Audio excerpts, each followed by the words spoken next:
Welcome to the Raptors Community Podcast. I'm your host, Anthony, and this time, finally in person, doing something live. I got my co-host, Bianca, over there, and our special guest. He's been on the pod before, talked a lot about his journey. Today we're going to take it another level deeper. He trains with Mo Bamba and Khem Birch. It's Henry Wu. Thanks for coming on the pod, my boy. I appreciate you guys having me. I'm excited to be back on here again for sure. 100%. Yeah, absolutely. So let's start with the first topic. And so first of all, it's about the city. It's the first thing I want to talk about because we already talked a little bit about it, but you're from Chicago. Right. But you're obviously spent a lot of your time in Toronto, spent your time in Orlando. Rank those cities for me. Chicago, I'm going to go Chicago, Toronto, Orlando, only because I'm from there. I'm really from Evanston, so it's a small suburb right outside of Chicago, but home is home. So it's like for anyone else, like if you're from there and you really love where you're from, that's always going to be my number one wherever I go in the world. But I love Toronto. It's one of the best cities in the world. Probably my second favorite city in North America outside of Chicago. The people here are great. The Raptors fans are great. The food, the culture, like there's nothing like it. It's so diverse and the people here are so great. So yeah, I love Toronto, man. I'll try to come here as much as I possibly can because it's the place to be. Yeah, I think they're going to love hearing you say that. What about you, Bianca? What do you think? What do I think about Toronto? Yeah. It's definitely a fun place to be. It's very fast paced. Like there's not a lot of sleep that you get in Toronto. You're either working or you're going out, you're eating. There's so many different things to do. And it's definitely a very great place to be, like in terms of diversity. There's a lot of sports culture here. Yeah. So I definitely love the city. I grew up here and I don't see myself leaving anytime too soon. Yeah, same here. I just moved here a week ago, so it's been nice being here. And obviously, like you said, there's great sports culture here. You've got obviously the Blue Jays, you've got the Leafs. Big team, haven't had much success, but the Raptors are obviously why we're here and what we're here to talk about. And so I think it's interesting to start this off to talk a little bit about kind of the expectations for the Raptors this year, because last year was an interesting year. They went down 3-0, seemed like they were down and out. I think they had an interesting showcase of their mentality, how they're able to fight back through injuries as we saw. So maybe let's talk a little bit about what we expect for Toronto this year. I kind of put on my Instagram, I put that they'd be a top 4 seed. And then once I actually looked at the Eastern Conference, I was like, oh shit, like there's a lot of good teams. A lot of good teams. We saw what happened this offseason, right? With Cleveland became a lot better, adding Donovan Mitchell. I think Boston became better too. Every team just seems like they're kind of forming their own. So, what are your thoughts on the expectations of Toronto and kind of the Eastern Conference? Yeah, I think the East is deep. It's probably the deepest I've seen the East in a long, long time. Especially with Cleveland adding Donovan Mitchell. I have the Raptors in the top 6 again. I think they'll be a playoff team. I think there's going to be not much parity between 1 through 6. Obviously, if you look at the top of the East, you have to make sure that Miami, Boston, Brooklyn Nets, just because they have Kevin Durant, are in your top 3. Those 3 have to be in there. Obviously, Miami and Boston went to the conference finals, and then you have Brooklyn. When you have a Kevin Durant and a Kyrie Irving and a Ben Simmons, you can't count those guys out. I don't care if they got swept. That's just my personal opinion. Like when you have a Kevin Durant, who in my opinion, when healthy, is the greatest player in basketball. Obviously, the Milwaukee Bucks as well. Like those 4 teams are your top 4. If I look at it on paper. And I think Toronto's right there. They have one of the deepest rosters in the NBA. I think that's something that is over the course of an 82-game season. Obviously, it's way different than the playoffs. You have to have a star player. But over the course of 82 games, I think that's why the Raptors got a top 5 seed last year. They were just so deep, and even when injuries hit, someone stepped up. They can go 11 or 12 guys deep. So I think the Raptors are going to be a top 6 seed. Somewhere in that top 6, they may be 4. They may be 6. I just think that with Nick Nurse, he's the best coach in the NBA, in my opinion. I think he gets the best out of whatever team he has. So I have them in the top 6. Yeah, there's a lot of interesting teams, right? Like I think you definitely laid it out proper. I think Boston, Milwaukee, you have to give them the respect. The Nets are an interesting one, right? Because of everything that happened this offseason. So who knows what's going to happen there? But if Ben Simmons plays and if they keep it all together, I agree. Definitely a top 4 team in the East. Philly, I think, is still in there. They deserve the respect. They can have Harden and Embiid together because when they play together, I think they're one of the best duos in the NBA. Like they barely lost any games until the playoffs came, so that's another interesting team as well. Miami's the one I think is going to fall off. I just feel like you just look at this roster, they age another year, and as much as I love Kyle Lowry, he had a tough season overall. Obviously facing injuries and kind of integrating into a new team. Had a great game as like a facilitator And we saw Toronto's facilitation drop a lot too, right? They became the worst team in the NBA for their assists to field goal made ratio. Like they have a point guard issue right now too, is another thing. So we'll see if the Raptors can adjust that. They added Josh Jackson, they added Otto Porter, so they became deeper, like you mentioned. So it's going to be interesting. I want to hear your thoughts on the Eastern Conference too. I saw your ranking the other day, and didn't you put the Nets at 6? You put them I pretty think far down. I put them at 6, but it wasn't a power ranking. This was like a regular season wins prediction. Yeah. So if we're power ranking them, the Nets get vaulted up respectfully. But yeah, I had them 6 because of the uncertainty there too, right? That's been the whole sideshow of the whole off season, right? Yeah. Waiting what's going to happen with Kevin Durant, and obviously, like, we've had this whole Ben Simmons saga going on the last couple of years. So I'm intrigued to see what's going to happen now that he's staying, because a lot of people are saying, are they just going to have Kevin Durant for the first little bit, and then that's just to raise his trade value so people can kind of trust that he's going to show up, and then he's gone, or are they actually going to have that big three work together? Because we haven't seen the potential of that big three yet and what it's going to look like. So I think they're obviously going to be ahead of the Raptors if they don't fumble the bag. Yeah. It'd be pretty hard to fumble that bag at this point. I feel like all the drama that could happen has happened. Yeah. So I think they'll definitely be ahead of us. I think Raptors would be a 5 or 6 seed, though. Yeah. I think a lot of people are counting out the Raptors this season, and people are kind of expecting us not to be a force to be reckoned with yet. But I agree, like, we just have great coaching, and we have a deep team, so I think it's going to be still fun to watch. Yeah. Absolutely. Yeah, I agree. One thing that's interesting about the Nets, I went to a playoff game, albeit it was Game 4 against Boston when they were down 3-0, but there wasn't any energy in the crowd. Like, when I was watching the game, there's actually, like, it just felt dead the whole time. There was more Boston fans than there were Nets fans. Yeah. So I kind of wanted to know what your thoughts were, Henry, on, how impactful or how important is, a home crowd to, winning a playoff series or getting a team like Brooklyn, for example. If we see them going all the way, like, how could we, judge that based on their fan base not having as much energy as like a Toronto fan base, or like the Warriors? I went to a Warriors game too, the loudest fan base I've ever heard in my life. All right, now fans definitely, in my opinion, play a big part. I don't think it's the end-all, be-all of an organization playing well, though. Yeah. I think definitely, obviously, the best teams in the league are going to have great fans. Mm-hmm. So they definitely, when you go to especially here in Toronto, like when you go to a game, like I sit there 10 minutes before the game starts, and like when the Canadian national anthem plays, I can get chills. Yeah, you can feel it, right? But I think when the game starts at the end of the day, like, you need the players to be successful. It doesn't matter what kind of fans you have. Yeah. And so I think last year, Brooklyn, it was just a lot going on within the organization, with the Ben Simmons stuff, the Kyrie Irving stuff. Yeah. Obviously, no one knows where Kevin Durant's head was. I think Media Day this year is going to be so fun to see what he says just about the whole scenario. Because I'm sure that wasn't just something that he's been thinking just now. I'm pretty sure it lingered from the end of the season last year. So.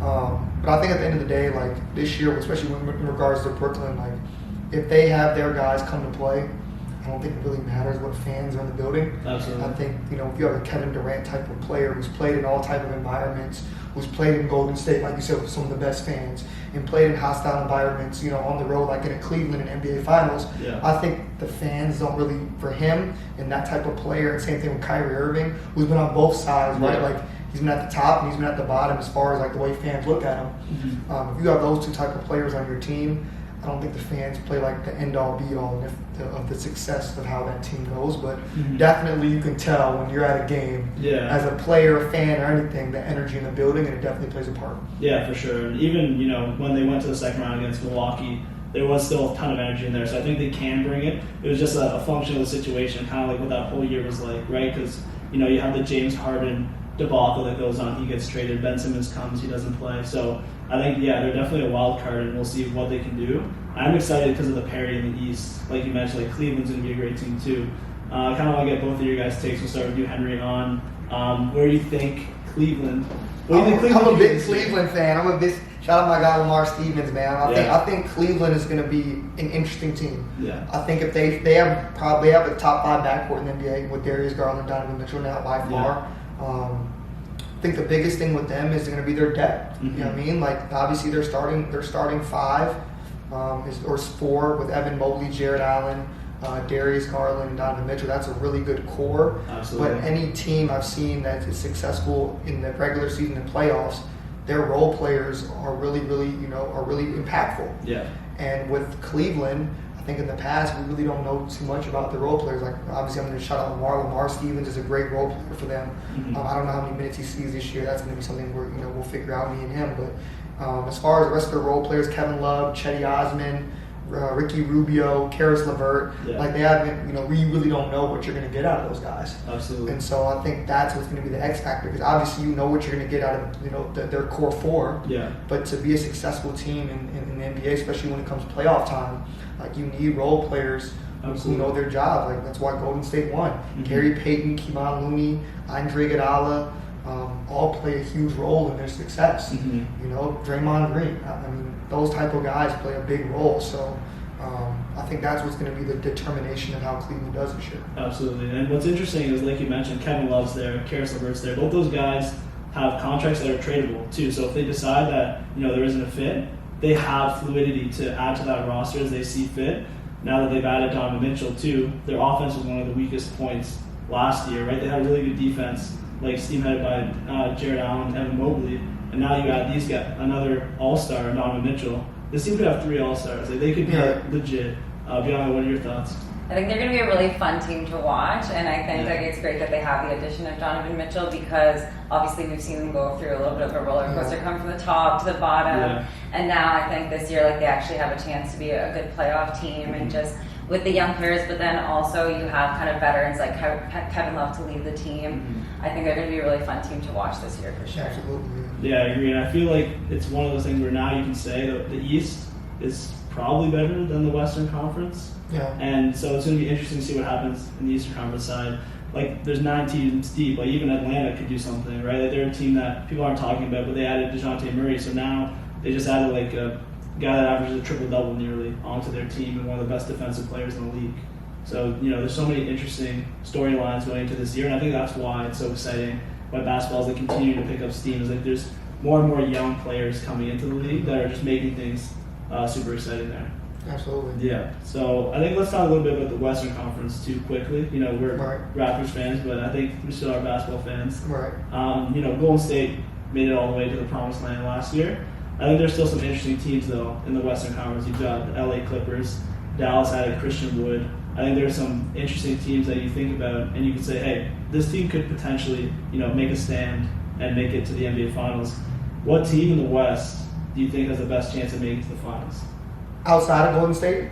Outside of Golden State. Okay. Because I know your answer is going to be Golden State then, number one. Yeah, I mean, I would say the Clippers. I think the Clippers are really interesting. I think them adding John Wall adds a dynamic they haven't had at their roster, so they can pick up the pace. I think with Paul George and Kawhi, they're a very half-court oriented team where they pretty much play a lot of isolation and pick and roll. Yeah. So I think the addition of John Wall gives them a different dynamic to their roster that they didn't have previously, which I think can play a big part in the West, because Golden State likes to play fast. Yeah. So having the ability to play different styles throughout the course of both the regular season and playoffs plays a big part. Now my dark horse is the Lakers. I think when you have LeBron James, you can't ever count him out. I think, obviously the addition of Patrick Beverley is going to play a big part with them. That he's a proven winner. Yeah. I think, and obviously we'll see how Russell Westbrook is. I think, but when you have Anthony Davis and a LeBron James, and we saw it in 2020. Obviously, it was a bubble, right? I know it's so much different, but the talent is undeniable. Yeah. And in the NBA, when you get to the playoffs, especially that's when it really matters the most. Whoever has the best players usually wins. And that's kind of how this goes. So when you have LeBron James, Anthony Davis, who are 2 of the top 10 to 15 players in the NBA on your roster, you can't count that team out. I don't know how far they'll go. That's just my dark horse. I wouldn't be surprised if they made the Finals. Yeah, I agree. I think, when you have LeBron on your team, you can never count them out. Yeah. They're similar, though. It's like the same thing where it's like, can they, sustain a healthy season, right? Anthony Davis, you always just worry he's going to get injured, and then, he does get injured, something small or something big. But, to kind of circle back to Toronto, it's interesting that you said, I think everyone agrees that you need a superstar level player to win, right? And so Toronto, I think they're still missing that, right? And it's going to be interesting to see if Scotty Barnes can develop into that player. And I kind of want to know, start with you, Bianca, what are your thoughts on your expectations for Scotty Barnes this season as a player. Scotty's been absolutely snapping in the off season. Like, he is huge. I can't. What is he? 21 or 20? He's younger than me. I think he's 21. He doesn't look it at all. He's just looking massive. He's looking super athletic. He's looking fast. He's looking strong. Like, I think this is Scotty's year, and I think he's going to come in hot. I think he's going to be a great leader for the team. He seems like he has that personality too, where like he really just brings the team together, and I think he's got what it takes to be a franchise player for us. And even like in the off season with the drama again with Kevin Durant, it's like it was crazy to see, like KD, you're saying, like, the best player in the world, and so many people were saying, like, keep Scotty, don't trade Scotty for KD, and like that says so much about Scotty as a person, as a player, as what he is for Toronto right now, that people wanted to keep him over trading for Kevin Durant, which would give us kind of like a shot at another run to the finals. So I think Scotty definitely has what it takes, and I think it's going to be really fun to watch him grow on the team this year. Absolutely. Yeah. Would you rather have 10 years of Scotty, or would you rather have like 2.5 years of Kevin Durant? And honestly, I respect the answer that I know you're probably leaning towards, because I would probably say I would take the 2.5 years of Kevin Durant today. At the end of the day, like, the one thing Masai says in every interview, right, is winning. And at the end of the day, like, that's what matters in this league. I think that's the reason why, like, he made that deal with Kawhi. Yeah. And obviously DeMar DeRozan's going to go down as one of the greatest Raptors, top 2-3 Raptors of all time. Absolutely. So to get rid of him, to bring in someone for a season. Yeah. So I was actually surprised the Raptors didn't go after Kevin Durant harder. Even if it did mean giving up Scotty Barnes. I think Scotty, obviously you can't deny his talent, right? Like, he's a top 10 young, like when you talk about the young, talented players in the NBA, like under 25 years old, he's definitely in the top 10 for sure. I think Scotty Barnes is going to be a generational talent. Yeah. Me and some people were having an argument about, like, that draft class. Last year's incredible draft class, right? With Cade Cunningham, Evan Mobley, Jalen Green, Franz Wagner's killing it right now. Absolutely, But I think Scotty Barnes is going to be the best player in that draft. So I understand why you wouldn't give him up, but it's a tough decision to make, right? Because you have Kevin Durant for whatever is 4 years, and you can put yourself obviously in the position of, like, you're in the top 3 in the Eastern Conference. Yeah. But obviously at the same time, maybe it just wasn't the right move they wanted to make, and they didn't want to give up their future or whatever that looked like. Because you're not just giving up Scotty Barnes, you're giving up multiple draft picks, you're giving up other young players. Yeah. And so I understand why the move wasn't made, but just personally, in my opinion, when you have the greatest player in the world and there's an opportunity to get him, you go get him. Absolutely. That's just my opinion. Yeah. No, I 100% agree. It's interesting because, Scotty Barnes had a great rookie year, and there's so much, like, expectation now on him. And so it scares me a little bit, right? Because now we're expecting him. Even I vaulted him up to over 20 points per game, and I'm thinking, if we think he is the player he is, then he's going to come out and do that despite all the talent that's on this Raptors team. I think he's going to stand out. And we saw him on all those off season, right? Him, like, grinding on defense in those, like, pickup games that they posted YouTube clips. And so I feel like there's a lot of interesting dynamics within the Raptors organization that they have to focus on, right? So it's the development of Scotty Barnes. You've got, like, Pascal and Freddie too, right? The older guys who I also put a hot take saying that one of them are going to get traded this year. That's kind of dependent on how the team performs, right? If they have a bit of a slow start, maybe you ship one of them, go younger, so that you can build more cap space to kind of pay out Gary Trent when he becomes a free agent soon, and Freddie as well, if that's who they decide to keep. But I think it's interesting to kind of think about how this team is going to form this year, right? And I just want a quick peek under the hood because I know you're close to the team, but what is Khem Birch been working on this year? Is he going to start pulling up I know he shoots the corner three. Is he going to start doing, like, where he has the ball in his hand, screen and roll type stuff, or anything crazy? Nah, nothing like that. Khem so far, like, he ended up having knee surgery in May, so, like, the last few months, we just started actually getting back into training at the end of last month. Yeah. Like, he took 2 months just to rehab. Like, he had a pretty serious knee injury. Nothing to where there was any ligament damage or anything like that, but just some loose cartilage in his knee that he had to get cleaned up.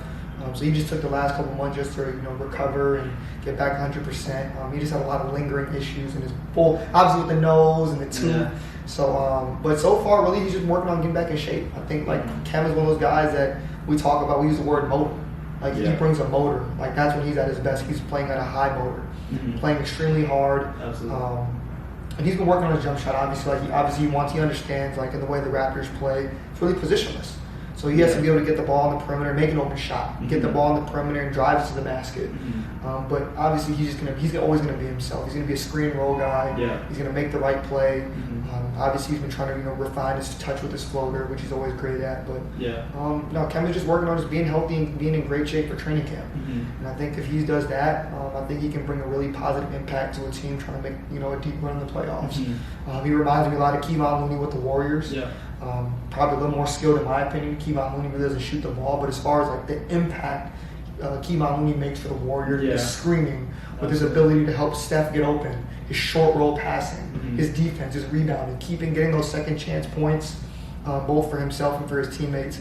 That's kind of what Khem Birch is going to bring to the roster. And I look at the entire roster, and I don't see anyone else like him. And I think that's what makes Khem so unique to the team. So I'm excited to see what it looks like more this year. Yeah, and it's unfortunate because a lot of the times during the year, running an Instagram page, you kind of see it. He ends up becoming a scapegoat because the Raptors feel like they can't guard big centers or rebound teams. When in fact, like, they're rebounding, when you look at it statistically, they're still in the top half of the league rebounding. And, they can contain Embiid. There's games where they can contain him. There's games where he's had 0 points post Marcus Gasol, Serge Ibaka era. So they can, do what they need to with their centers. I think the hole that's missing on the Raptors roster is like a true, not only like an additional point guard to help Fred VanVleet, but just the ability to facilitate the ball. I think I talked about this before we started recording, but the Raptors are the worst team in terms of their assist to field goal made ratio. So they score a lot. They have the flex offense. They're supposed to keep it fluid and have a lot of assists and keep that ball moving. But a lot of the times when it gets like deep, in a shot clock, they end up just scrambling and taking bad shots, or Freddie just takes control, or somebody has to kind of force it, right? So I think it's going to be interesting to see how they do that, how they integrate that. Especially Khem Birch, I think, is going to be like a great piece for Toronto, obviously, as he always is. So hopefully everyone can stay healthy and they can kind of keep that team rolling together, with the flow of the offense there, and keep everything together there. Absolutely. Yeah. What are your thoughts on the rotation for Toronto this year? I was thinking about, I recently read, have you guys read Bill Simmons' book? I think it's just called The Book of Basketball. And in it, he's talking about how Isaiah Thomas used to say that what teams needed at the time was the secret. Yeah. And what the secret is essentially like being unselfish and just being the player that your team needs you to be. Yeah. And that's kind of a lot of what Khem brings to the table, is like he is willing to to be who the team needs him to be, and to kind of change up how he's playing. Do you find that he had that ability when he was in Orlando, or do you feel like he's been trusted more on Toronto and by Nick Nurse to kind of be a two-way player? But that's how Khem always has been. Like Khem is always team first. Like no matter what he wants to do individually and how many points he wants to score, whatever the case may be, he's always about winning. And I think when you look at an organization, when he was with Orlando, like the 2 years he played, like they made the playoffs. And he was a big part of that off the bench. And that's how Khem is now. Like Khem will sacrifice his body and himself for the team. And as much as I want to see as his trainer him score points and get all these big numbers and be successful, at the end of the day, like Khem is always going to be who he is, and that's a team guy. And I think that's why, like you mentioned, like people want to play with him, and I think that's why his role is going to be so important to this team, because at the end of the day, like we already know what we're going to get at Pascal, Fred, Scotty, Gary. Like those guys are going to score points. OG, like those guys are going to score points for your team.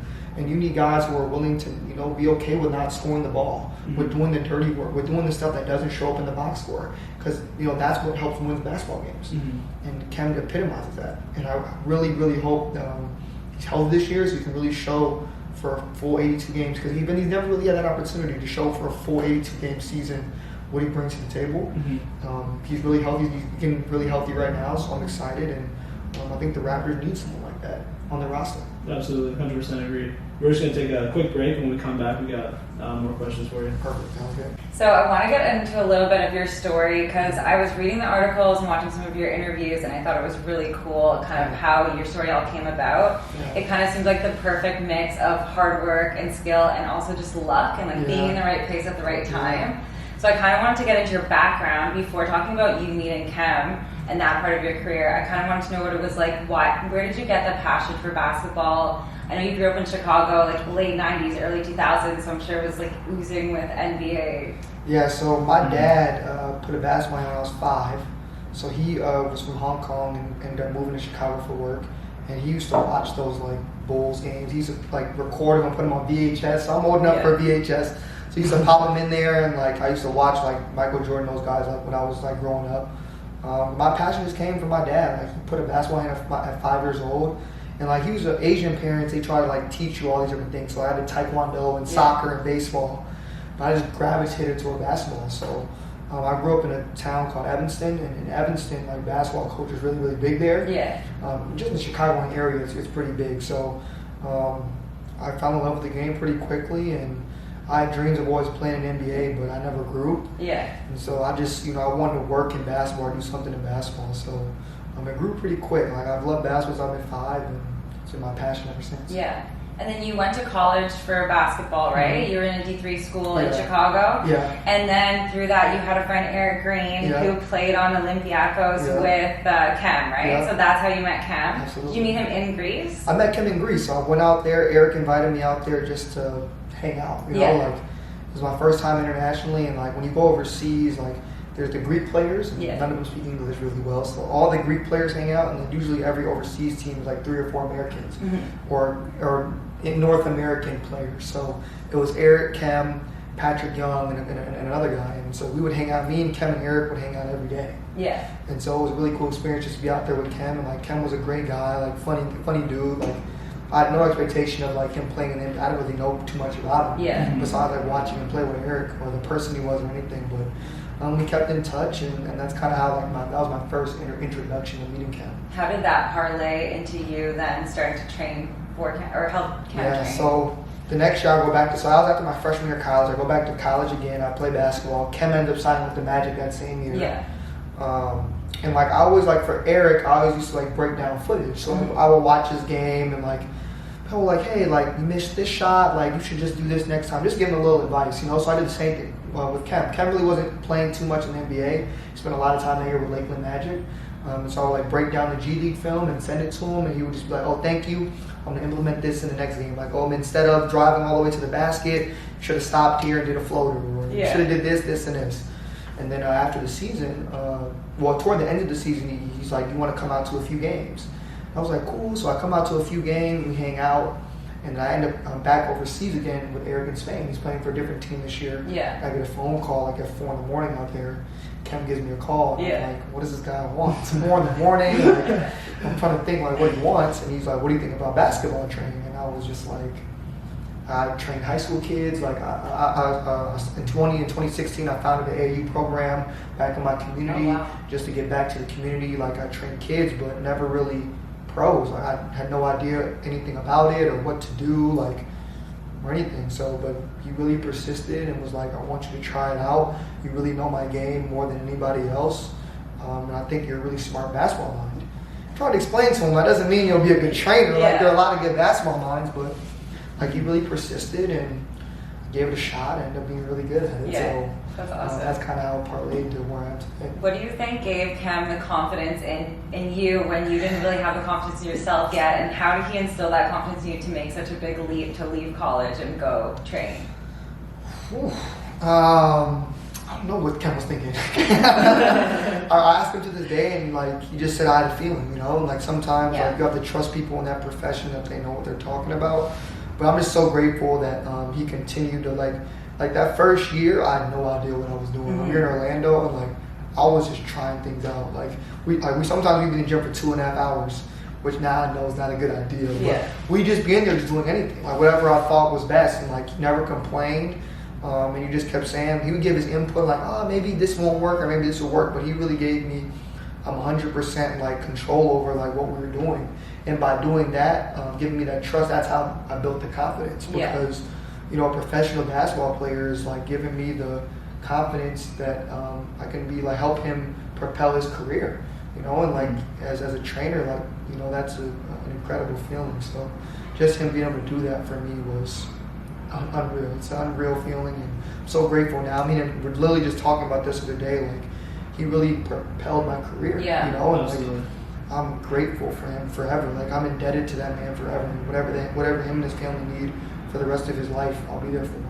Also, that's how much like what he did means to me. That's amazing. I was listening to a podcast with his mom, Wendy. As Will was interviewing her, and it seems like such a big theme for them is confidence. And she was even saying, like, growing up with Khem, like, the main thing that she would try to do is instill confidence in him so that he knew what his ability was. So it's really cool to see he kind of paid that forward to you, and he saw something special in you and helped grow that confidence in you. I think that's really cool. Absolutely. He's the greatest guy. If people really ever get to meet Khem, or like, he's the nicest guy you ever meet. So I'm just so grateful for him. Like, that's really my big brother.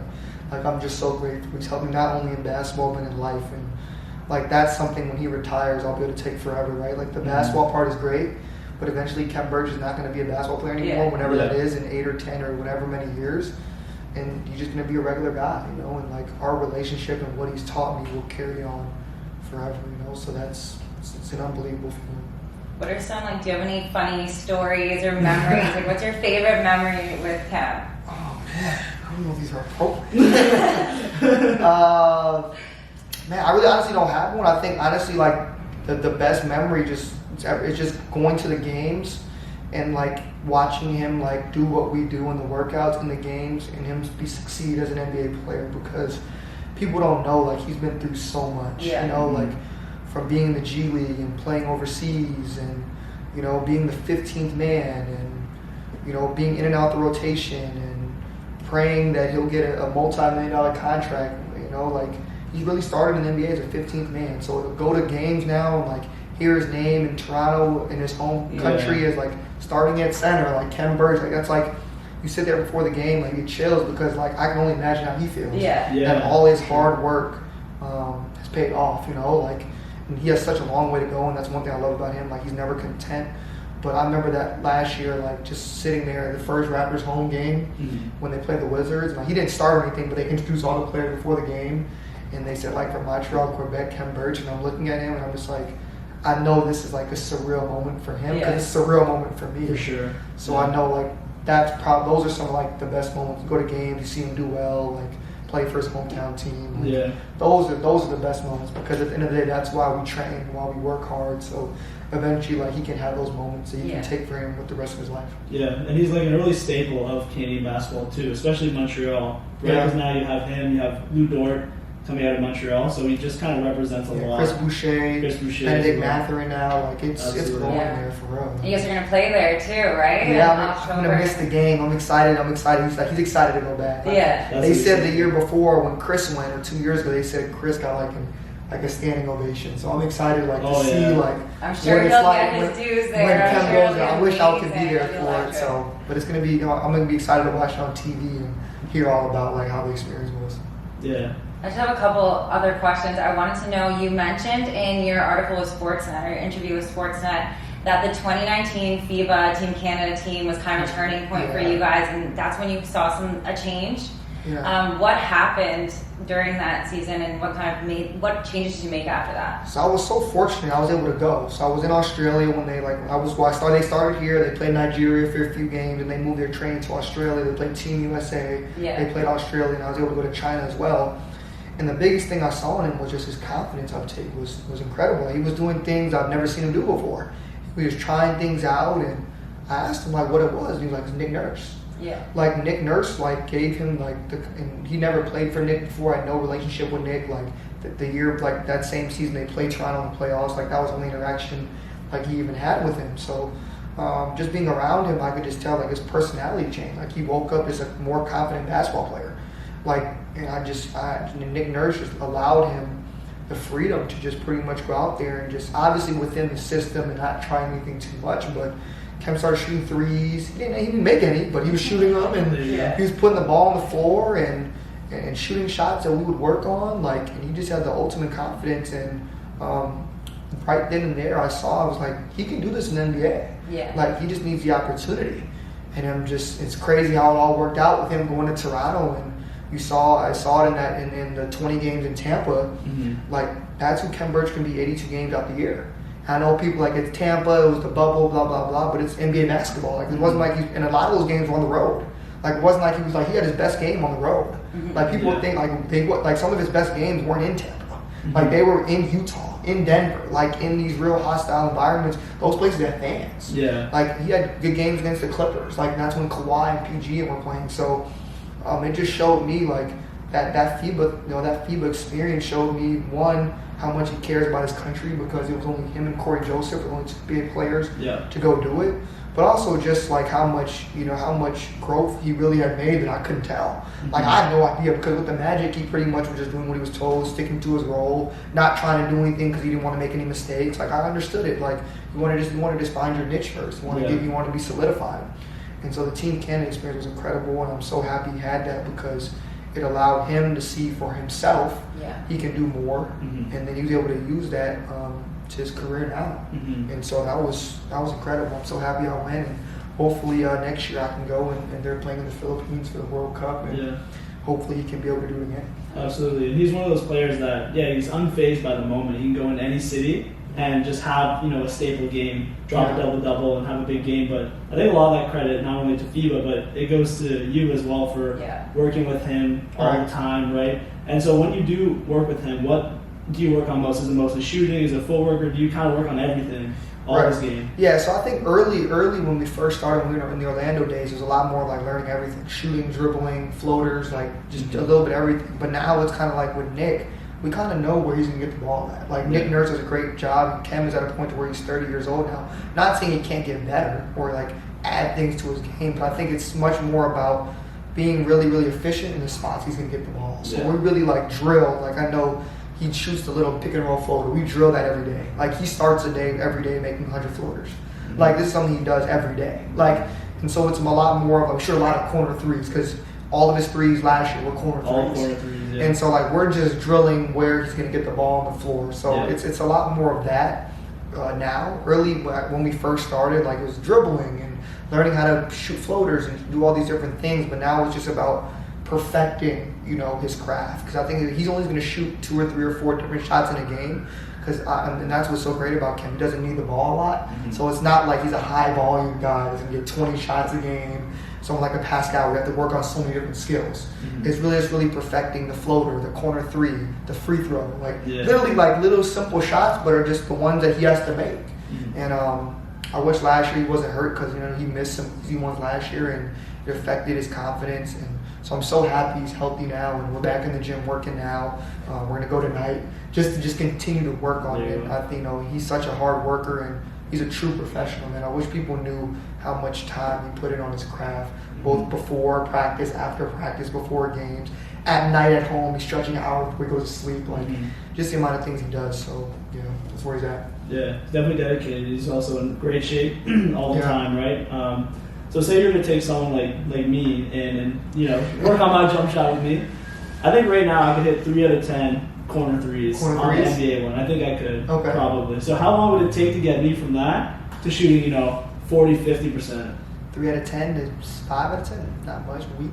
A week? Yeah. As long as you're in the gym a week, like twice a day with me for a week, we'll get up to 5 out of 10. Now get it up to 8 or 9. Give me a month or two. You're hiring now. Yeah, teach you. I should get a prorated, like a cheaper rate. Yeah, absolutely. Yeah, we never like to do that. Now shooting a lot is honestly, it's if you have good form. I think that's the biggest thing. I'm teaching form, but if you have good form, it's just mental. Yeah. It's mental and it's reps. Like a lot of guys like. They'll go into an empty gym, and like a lot of these guys people probably think Khem's not an elite shooter, but they'll go into a gym and he'll make 15, 17, 20 NBA corner threes in a row. Like people don't know that. Like they just think that because he goes out there and misses one a game. Like these guys can all really shoot, but a lot of it's mental. Like it's reps. Like Khem only make it 1 corner 3 a game. Yeah. And he has to be mentally prepared to shoot the 1 3. Yeah. And that's hard when you're only getting 1 a game to be mentally locked in. So. That's half the battle right there. Yeah. How do you work with Khem on his mental game? He did it himself. Like I think a lot. We sit here and we'll talk, and like I've learned a lot with him just about mental. Like mental is like outside of skill. Like to me, like the mental part of basketball. Like I've learned from all my clients now is huge. Khem is like one of the smartest people I know. And like he understands everything that's going on, whether he's playing good and playing bad, and he's got to a point now to where like all the ups and downs throughout his career. I think that's what's taught him everything, his experiences. Like his mental strength and fortitude was built through his experiences, like playing overseas, being cut, being the 15th man, going from starter to bench, not playing for 20 games in a row and having to be ready to play. Like he's done it all. dealing with injuries. Like he's had so many ups and downs in his career that it's helped build this mental strength to where now like he can get through anything. You know, like even this injury that he's had, like it put him in a pretty low spot mentally, and just to see him like grow from that as a person and a man to now he's ready to come back like full forward. And even like during the season, like he couldn't do certain things because of his knee, and like to see him still go out there and play an NBA caliber game, like have the mental capacity to go do that and play as hard as he possibly could. And don't get me wrong, the Raptors still were 5th seeds. Like they were winning games, like he was impacting winning. And so like it may not have showed up in the box score, but to go out there and for him to be able to do that, every night was incredible. So he's just taught me so much just by his experiences. You know, I think that's what's taught him. Yeah. And just him like going in there every day and just having a routine, being a professional, and coming every day, like regardless of how good or how bad it is.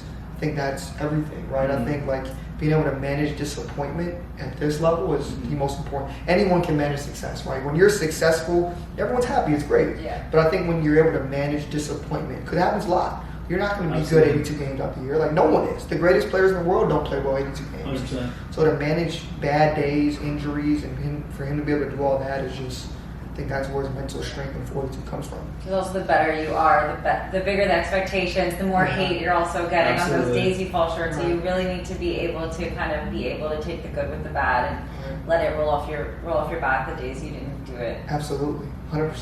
Kem's great at it, so can't ask for a better person when it comes to mental side. Yeah, I can imagine the mentality. Like even just going to literally play pickup games in front of nobody. Who cares? Like you get so upset when you like miss every shot you take or something, and you know players have to go through that, and then you have that added layer of like social media, and you have that added layer of all these other things. Do you think social media plays a big impact on the players? A huge part. Khem doesn't have social media anymore. Yeah, no, I was trying to tell you something. I was like, he blocked me. I was like, oh no. Khem doesn't have Instagram. Like he's on Twitter a little bit. Like I help run that though. Like he's on Twitter a little bit. Like I just help manage his social media if there's anything on there. But like he doesn't use social media like that. Like he doesn't see what goes on. He's better for it. He's better for it. But I definitely think it plays a big part. Like because for me as a trainer, I sometimes interact with the fans when they go on there. So I can only imagine. Like and as a person, right? Forget being a basketball player. Like you care. You know, you want to know what people are saying. You know, like. Everyone can say they don't care, but after a while, it's like you want to know what's going on. So I would say for the majority of professional athletes, they look at it, and I can say for Khem for sure, like he used to look at that stuff all the time. Yeah.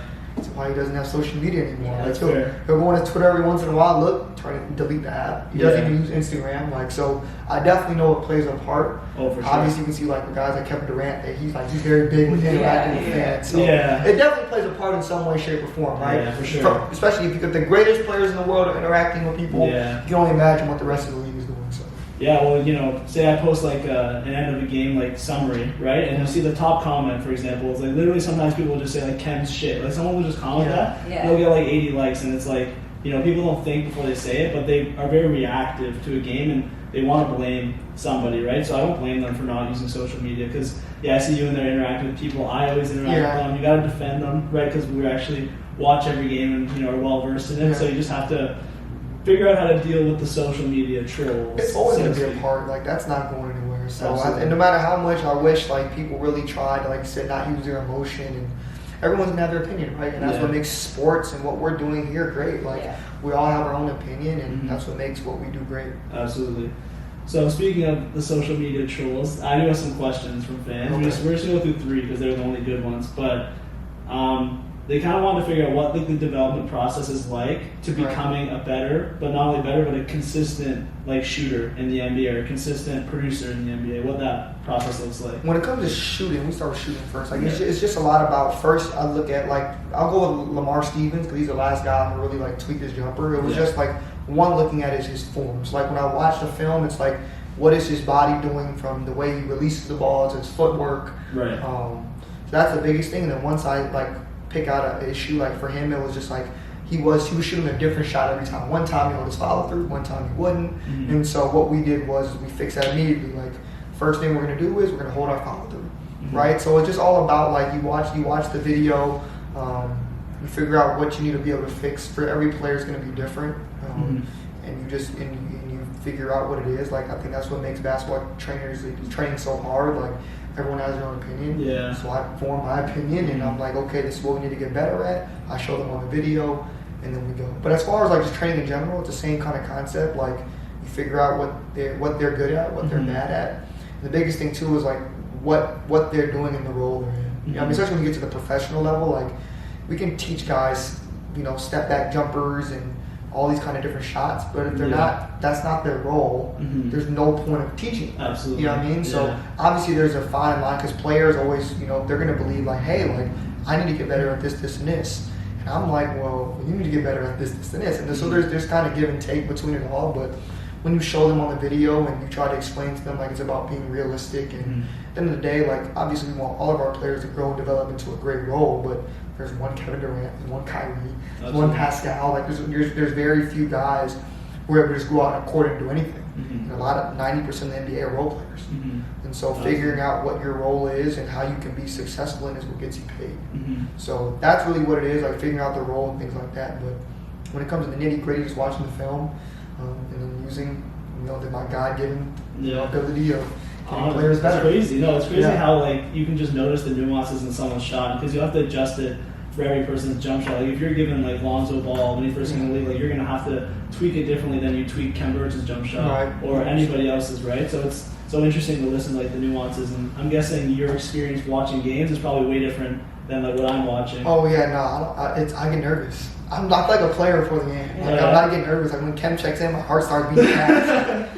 I'm just like, oh shit, it's your guy, right? Yeah, that's my guy. At the end of the day, like I just want him to be successful, right? Absolutely. And usually like it goes away, right? It goes away just like anything else, but it's like you want them to be successful so bad, like, and that's you care about them as a person, and you care about obviously you're their trainer, but you just want to see them do well because it's their career, like it's what they do every day, and it's a lot of pressure. So you just want them to do well. Well, they're playing for their livelihood, right? They go out there, they're playing for one of 400 spots in the NBA, 450 spots in the NBA, and it's like once you're not in that top threshold, I think anything below that it's just so difficult to make a living, right? If you're in the G League and stuff, so you're playing for the ability to live comfortably, 100%. Right? And so I don't fully know Khem's upbringing, but I'm sure he worked so hard in Montreal, grew up, and just like now he's in this place where he has to, keep working on his game and keep up with the way the NBA is shifting too, right? It's becoming like a shooter's first league.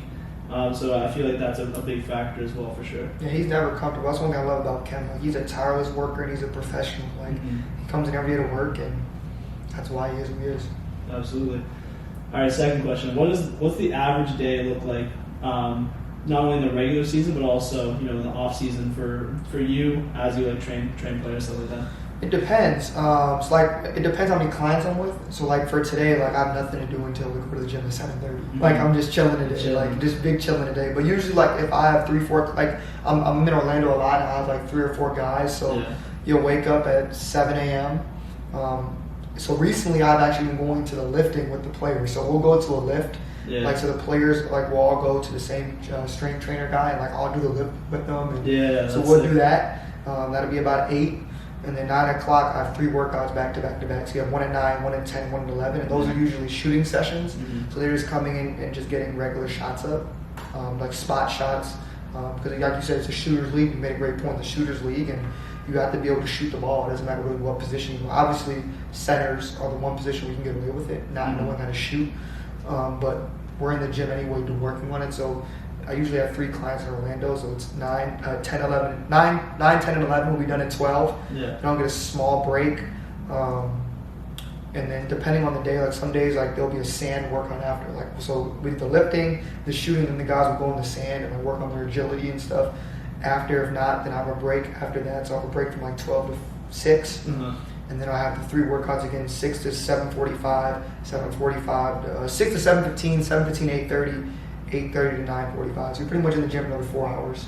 10 o'clock hits, grab some food. If you have time, watch video, but usually I try to get my video work done previously so I don't have to do it, in the summertime because it's so hard. But obviously I'm always watching film, doing some type of video throughout the week, and then the time you go to sleep is 12 o'clock. You gotta be up at 7 the next morning. So busy, man. Busy day. And then it's a lot of traveling and moving around. In season it's a lot better. Usually it just depends on if guys need work or not, but for the most part it's just me going to games, being supportive. After every game, though, that a player plays, all my clients that I have, NBA, like when a game finishes, I'm sending out an edit the same day. So edits going out of like, these are the shots you shot, and then there's a voiceover if I have an opinion about it. Like, so if a guy shoots a shot, or I don't like it, I'll be like, oh, instead of doing this, you should have did this. Or if he turns the ball over, it's like, hey, like, should have made this read instead of that read. Like, so an edit will go out the same day. Right. So they have like an opinion, or they Something can see like, review, right? so they can see like what they, and immediately, because most NBA games, sometimes you have back to back, or you have a game the next day, so, or a game every other day. So those edits are going out pretty frequently after every game. But the off season is obviously way harder than in season. There's a lot of traveling, miles on your body, and then you're on the court 6-7 hours a day. So that's taxing. That is taxing. You said that you do strength training with the players. Yeah. Where do you rank on the strength scale? Oh, I'm at the bottom. I'm at the bottom. It's okay though. You know, at the end of the day, like, That's there somewhere, right? I'm doing the same workouts they're doing, That just a is little less weight. Yeah. So I mean, the biggest thing I wanted to do this year was like, I want to show them like, hey, like if I can go in there and do it, you can do it. Absolutely. You know, like, and sometimes it's not that they need a little extra motivation, but it's like they see me in there grinding. Like, Absolutely. there's no excuses. You know, like they can't make an excuse for anything. I want my business, and like when I train guys, to always be about that. There's no excuses. You know, like whatever we're doing, whether it's on the court, in the game, whatever. Like, there's never an excuse. You know, like, and we always can do more. You know, that's my biggest thing. So if I can show them like, hey, like, I understand you're putting in the hard work and you're putting in the time, I can do it too. Absolutely. You know, I want to make sure like I'm that same type of role model that they know that they're big for me. So Absolutely. 100%. Yeah. I'm kind of curious because you're making tape and you kind of started your career off making these tapes. When you were originally doing it, were people coming to you asking for it? Were you going up to people and just be like, hey man, I made this tape, I got some pointers for you. Like, how did that come about? Yeah, I would just send it and just be like, you know what, like, like, so like Eric was the first ever guy I did it for, and like I would send it out and be like, hey, this was good, this was bad, just because I wanted him to do so well as his friend. Yeah. And I'm like, I love basketball, and I was like, he looked at the edit and he was like, oh, this is pretty good. Can you do another one? And so that's kind of how it started. And like, I think the film aspect is such an important part because obviously you can't be on the court with them all the time. Yeah. Like I talked about earlier, a lot of basketball is mental. So to be able to show them the video, and it's like, one thing about video never lies. They can say I didn't do this or I didn't do that all they want, but if you can show them the video, and I think that's what I always do when I have a new client. It's like, I appeal to them first with the film. Yeah. You show them, it's like, hey, like, this is what you're not doing now, and this is how I can help you. And I think that's how like I've been able to grow my business to start, was always with the video, and the players really appreciate it because they always know they can come to me and be like, hey, like, can you pull this clip from this and this? Can you pull my clips for this? Or even after games, they know they can get that edit and about what they did well and what they didn't do well.